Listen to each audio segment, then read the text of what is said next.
सरकार के कॉरपोरेट पर उदारता के मामले खत्म होने का नाम ही नहीं ले रहे हैं। किसी न किसी बहाने उन्हें लाभान्वित करने का जो सिलसिला है वो निर्बाध रूप से जारी है। अब एक आरडीआई फंड को लेकर सरकार की सिलेक्शन प्रक्रिया सवालों के घेरे में है। आइए समझते हैं कि पूरा मामला क्या है। असल में केंद्र सरकार ने देश में डीप टेक सेक्टर को बढ़ावा देने के लिए research development and innovation fund की शुरुआत की है। यानी ये फंड एआई, स्पेस, सेमीकंडक्टर और दूसरी आधुनिक तकनीकों पर काम करने वाली कंपनियों को बढ़ावा देने के लिए है। इन कंपनियों का चयन 124 आवेदनों में से 12 सदस्यीय सिलेक्शन कमेटी ने किया।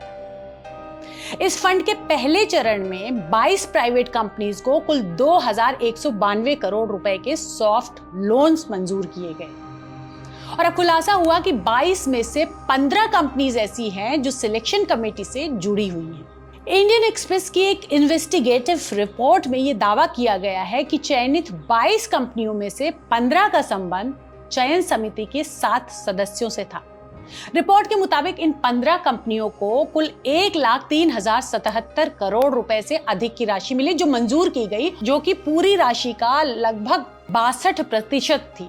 रिपोर्ट में यह भी कहा गया है कि इनमें से 9 कंपनियों का संबंध चयन समिति के अध्यक्ष से था, जबकि समिति के एक अन्य सदस्य जो कि एक एंजल निवेश नेटवर्क के संस्थापक हैं, कम से कम एक चयनित कंपनी में व्यक्तिगत निवेश भी था।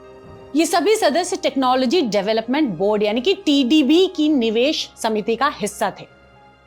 TDB science and technology ministry के अधीन कार्य करने वाली एक संस्था है। रिपोर्ट में उठाए गए सवालों के जवाब में संबंधित समिति के सदस्यों का कहना था कि उन्होंने अपने व्यावसायिक हितों की जानकारी पहले ही दे दी थी और जिन कंपनियों से उनका संबंध था उनके चयन के दौरान उन्होंने खुद को निर्णय प्रक्रिया से अलग रखा था, रिक्यूज कर लिया था। ये तो कुछ ऐसा मालूम होता है जैसे बिल्ली को दूध की रखवाली करने का काम दे दिया जाए। खैर, इस मुद्दे को उठाने वाले सांसद का कहना है कि सार्वजनिक धन के उपयोग में केवल हितों की घोषणा काफी नहीं होती। उनका कहना है कि ऐसी व्यवस्था होनी चाहिए जिसमें हितों के टकराव की स्थिति की आशंका पूरी तरह से रोकी जा सके और चयन प्रक्रिया पूरी तरह से निष्पक्ष बने, उस पर कोई सवाल ना उठे। ये फंड सरकार ने प्राइवेट क्षेत्र में अनुसंधान और नवाचार को बढ़ावा देने के लिए बनाया है। इसके लिए 1 लाख करोड़ रुपए का कोष स्थापित किया गया है। इसके तहत artificial intelligence, quantum physics, space, defence, robotics और क्लीन एनर्जी के अलावा सेमीकंडक्टर और डिजिटल हेल्थ जैसे क्षेत्रों में काम करने वाली कंपनियों को बिना गिरवी, कम ब्याज में लंबी अवधि के लिए लोन मुहैया करवाए जाने हैं। फिलहाल इस मामले को लेकर चयन प्रक्रिया की पारदर्शिता और हितों के टकराव से जुड़े नियमों पर बहस तेज हो गई है। समिति के सदस्यों का कहना है कि पूरी प्रक्रिया निर्धारित नियमों के अनुसार अपनाई गई है और जहां भी हितों का टकराव संभव था वहां उन्होंने निर्णय लेने की प्रक्रिया में भाग नहीं लिया। अब ये जो पूरा कोष बनाया गया है, फंड वितरित किए जा रहे हैं, उसमें सवाल ये है कि क्या कॉरपोरेट को पैसों की जरूरत है?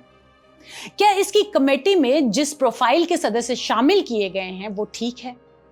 अगर सचमुच सरकार इस दिशा में तरीके से काम करना चाहती तो इससे संबंधित कमेटी में एक्सपर्ट्स, सरकारी एजेंसीज को शामिल करती। मामला रिसर्च और इनोवेशन से जुड़ा हुआ है तो उसमें बिजनेसमैन और कॉरपोरेट की जगह साइंस, टेक्नोलॉजी जैसे प्रोफेशनल फील्ड के एक्सपर्ट्स होने चाहिए थे।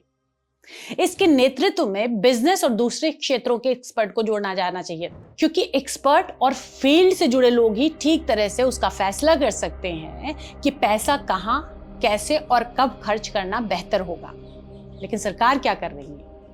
सरकार कॉरपोरेट को पैसा दे रही है जो खुद पूंजी और पैसे के मामले में सरकार से भी ज्यादा भीमकाय हो गया है।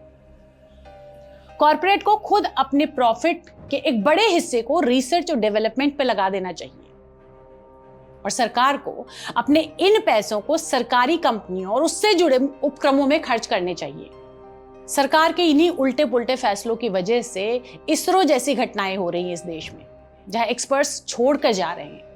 और पिछले दिनों इसरो में 125 वैज्ञानिकों ने एक साथ इस्तीफा दे दिया है। अगर पारदर्शिता, दूरदर्शिता और देश हित के ऊपर दिखावे और भाषणों को रखा जाए, व्यक्तिगत हितों को रखा जाए, उनको साधने की कोशिश हो तो नतीजे यही होंगे।